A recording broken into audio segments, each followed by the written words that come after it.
Taiwan, I'm Jaime Ocon with news from here in Taiwan and around the world. Taiwan's government has announced plans to procure over 1,000 attack drones from the U.S. by 2030. We take a look at how this purchase is part of the military's plan to focus on cost-effective weapons that pack a punch. Taiwan's military is spending big on what it thinks is the future of warfare: unmanned and portable systems like these suicide drones. Taiwan announced plans to spend more than $160 million on beefing up its drone fleet in June. On Tuesday, its government said that AIT, the U.S.'s de facto embassy in Taiwan, had agreed to fulfill an order of over 1,000 drones by 2030. While this weapons deal is not yet facing delays, many analysts in Taiwan say it's a possibility, with the U.S. defense industry facing high demand. 所以现在面对新的需求的时候 ，demand 还有 supply 这不能 meet， 所以就变成 delay 了。好，那在这种情况下，我想台湾也有所准备。第一个，维持自己的所谓的国防自主 ，domestic 跑大巡自己的生产能力非常重要。 This U.S. weapons deal includes two kinds of drones: the LTS-600MV, which is designed to destroy vehicles and scout ahead for enemy troops, and the anti-personnel Switchblade 300, a weapon small enough to fit in a backpack, yet still packs a punch. The U.S. sees these weapons as crucial to Taiwan's defense strategy against China, which threatens Taiwan with invasion to bring it under its control. Taiwan's military thanked the U.S. for agreeing to expedite the sale of these drones. 这一次已经大幅的缩短行政审查的时间。那么，国防部对于美方安和团队为了加速对台军售的各项努力，要特别表达感谢。 But procuring drones from the U.S. is only part of Taiwan's plans for deterrence. It also has accelerated domestic production of its own military drones. It's all part of the country's asymmetric defense strategy, focused on smaller, mobile, and more affordable weapons. Some U.S. military planners have even suggested turning the Taiwan Strait, which separates Taiwan and China, into a, quote, hellscape, deterring China from coming close to the country. This idea of essentially flooding the Taiwan Straits with all kinds of drones, not just aerial drones, but also uncrewed surface vessels, underwater drones, that having large numbers of those things is a way to really generate mass in a cheap way and create a lot of challenges for China. Taiwan is already on track to acquire more than 6,000 military drones by the end of 2024. And while it will have to wait until 2030 to bolster its arsenal with models from the U.S., its investment in its domestic capabilities means, if all goes to plan, it will eventually be able to provide entirely for itself. John Su and Jaime Ocon for TaiwanPlus. Taiwan's defense ministry is suspending the pension of a retired general for allegedly violating cross-strait laws. The ministry says that Zhang Youxia stood for the Chinese national anthem at a Pro-Unification event in Hong Kong in August. This violated rules barring retired military officials from attending Chinese political events. There's been growing concern about Chinese attempts to recruit retired Taiwan military officers in recent years. 因为吴思怀他们这些退将之前的那些动作，然后造成民主观感不佳，所以修改了这些法令。那他个人来讲的话，到这种阶级，应该有这种警觉警惕。那现在还做这种行为来讲的话，确实是他自己要负起很大的责任。Zhang says he did nothing wrong and will appeal the ministry's decision. Taiwan's Justice Ministry says China employed cognitive warfare against Taiwan during its military drills earlier this week. The ministry said the drills were accompanied by online disinformation campaigns using hacked accounts aimed at weakening people's faith in Taiwan's military. The ministry urged citizens to protect their social media accounts and verify information to avoid falling victim to these tactics. A separate report from the National Security Bureau also warned that China is intensifying pressure on Taiwan through cyber warfare, economic leverage, and international diplomacy. The Bureau says China's aim is to undermine Taiwan's global standing and sow internal division. The debate about fees set to be placed on carbon emissions is expanding. Already, environmentalists have said the planned rates are far too low, but now there's also disagreement about how to use the money raised. John Van Trieste reports. From 2026, carbon emissions will come with a price tag. The Environment Ministry expects the levies to create a fund worth $186 million. But while there's broad support for the fees in principle, there's little agreement about the details. Environmentalists say the levies aren't nearly high enough, and now politicians and companies are at odds over how the revenue should be spent. Officials in some regions want money that comes from local polluters to stay local. 至少要80%嘛，受到影响、受到牺牲、付出代价的是地方的民众。那所以地方政府应该拿这些来做建设或环保或健康的改善。地方本身所为这个环境所付出的这个牺牲，能够至少1半以上留在地方，我觉得这是算是比较合理的。But not all agree, and companies themselves want to make sure local governments use the funds to help cut emissions and don't treat it as free money to spend however they like. 我们在跟企业沟通的时候，他们也跟我们说，这个碳费他们要他们交可以，但是不能随便去盖公园呐，随便做一些很基本上地方建设的事，他们是有一些要求的。The Climate Change Response Act limits how the money can be used, making sure this won't happen. But other details, like how the revenues should be divided and exactly what the money should go towards, are yet to be settled, meaning debate over the carbon levies will go on. Howard Zhang and John Van Trieste for TaiwanPlus.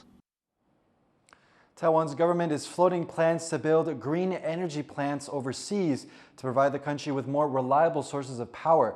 But the idea is facing stiff criticism from opponents. Reese Ayers has more on the proposals. Taiwan could look abroad for potential new sites to build green energy plants. It's a proposal by Economy Minister J.W. Gov't that's been met with intense backlash.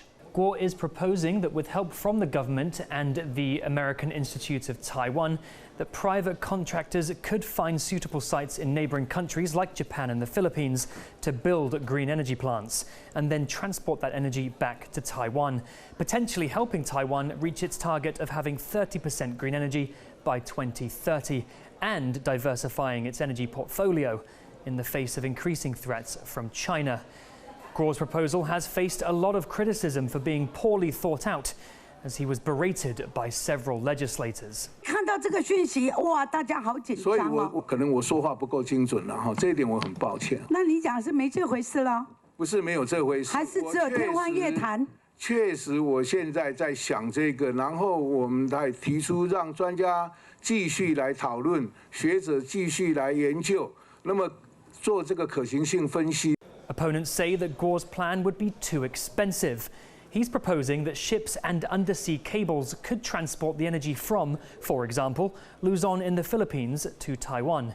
But using the decade-long project that linked Taiwan and Penghu with undersea cables as a template, the cables to the Philippines alone would cost over $3 billion. Opponents also suggest the project would take decades to complete, doing nothing to help Taiwan reach its 2030 green energy goals. And they're saying that Taiwan should first consider utilizing its existing nuclear plants before looking abroad. All this leading Gov't to actually apologize, admitting it's all a bit out of his jurisdiction, and he's saying that he'll go away for 6 months to do his homework and come back with a more fleshed out proposal. Fu Huahong and Reese Ayers in Taipei for TaiwanPlus. A man honored as one of Taiwan's national living treasures has begun a new chapter in his life. Yan Zhenfa made his name in the dying art of painting movie posters by hand, but now he's turning out his own original works. Sandy Chi has this story. An iconic scene, hand-painted movie billboards at a cinema in southern Taiwan's Tainan. The artist who painted them, Yan Zhenfa, was considered the last of his kind, a master of a dying art form. Now he's officially put away his paintbrushes for the Treme Theatre due to disagreements with one of the owners. But for 50 years, Yan painted over 1,000 posters for films screened at the cinema. And for that, he was recognized as a national living treasure. Now he's embarking on a new artistic journey. Instead of bringing cinema posters to life with acrylic paint, Yan is creating more original work of his own. He's now working more with oils, a big departure from the movie posters with which he made his name. 那这样看板就是要解决啊。那它的色彩比较硬，比较干硬。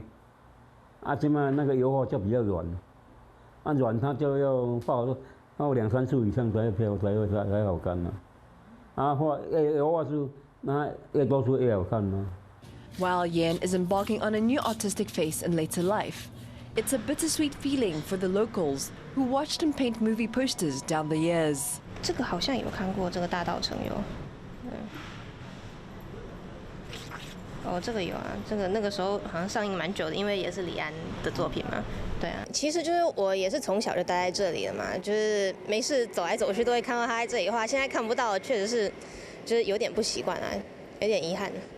In October, 20 of Yan's original oil paintings went on display at a gallery in Tainan, his first solo exhibition since leaving the theater. Among the works on display, one in particular caught the eye of a fan who was visiting from Taipei. 我喜欢老师的设画像，因为我觉得就是因为人对自己都有一种就是包装，所以要画出自己，然后又很像的感觉很困难。全部那个都灌在他那张图里面哦，那50年的差不多全部的都在那张图里面。Now aged 71, and after decades of work that has taken a toll on his eyes, Yan faces the common ailments of getting older. But that does not stop him from doing what he loves. 做什么事都要坚持啊，一生都要坚持。都要画到眼睛看不见为止啊，眼睛看不见为止啊。Yan Zhenfa made his name through the movies. Now his artistic career and his life have entered their third act. Time enough for a lost creative outpouring, a Hollywood ending. Klein Wong and Sanny Chi for TaiwanPlus. A leading K-pop star has told South Korea's parliament that it's time to address bullying in the music industry. John Ventriez has the story. 한희 씨, 여기서 팬분들께 꼭 한마디만 좀 부탁드릴게요. 말 안 해도 팬분들이 제 맘 잘 아시니까 굳이 말할 필요 없습니다. Hanni is one of the biggest stars in the multi-billion-dollar K-pop industry, but climbing the charts in this cutthroat world takes its toll. Artists are expected to maintain a flawless public image and deal with intensely demanding bosses. Today, she's addressing South Korea's parliament to call for change, especially when it comes to bullying within the industry. She says her group, NewJeans, has had it especially rough, victims of an ugly record label dispute. There have been accusations of sabotage, and Hanni says on at least one occasion, an executive has told staff to ignore her and her bandmates. Hanni says she's speaking out because she wants the industry to change. 이 세상의 모든 문제들을 해결해 줄 수 있는 법은 아니라는 걸 알지만 그래도 빈섬을 인간으로서 존경하면 적어도 직장 내 괴롭힘과 따돌림 문제는 없지 않을까 싶고요. The head of NewJeans record label told lawmakers it had not found evidence to back up Hanni's accusations and that it is reviewing the situation. 한희 씨를 비롯해서 아티스트 분들 저희 더 목소리에 귀 기울이고 아티스트 분들의 인권까지 잘 보호해서 아티스트 분들이 가지고 계시는 그 꿈과 희망을 잘 펼칠 수 있도록 더 세심하게 잘 살피겠습니다. It's highly unusual for industry insiders, the stars or their managers, to so openly discuss long-running accusations of high pressure and bullying, pressure that has led to the suicide of performers on multiple occasions. But stars like Hanni hope their public testimony will shine more light on the darkness in the K-pop behemoth.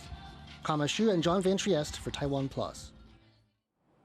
Thank you for watching What's Up Taiwan. You can visit the TaiwanPlus website or follow our social media for more stories from Taiwan and around the world. Finally, we take you to Washington, D.C., where giant pandas Baoli and Qingbao have arrived at the Smithsonian's National Zoo from Chengdu, China. I'm Jaime Ocon. Take care, and we'll see you next time.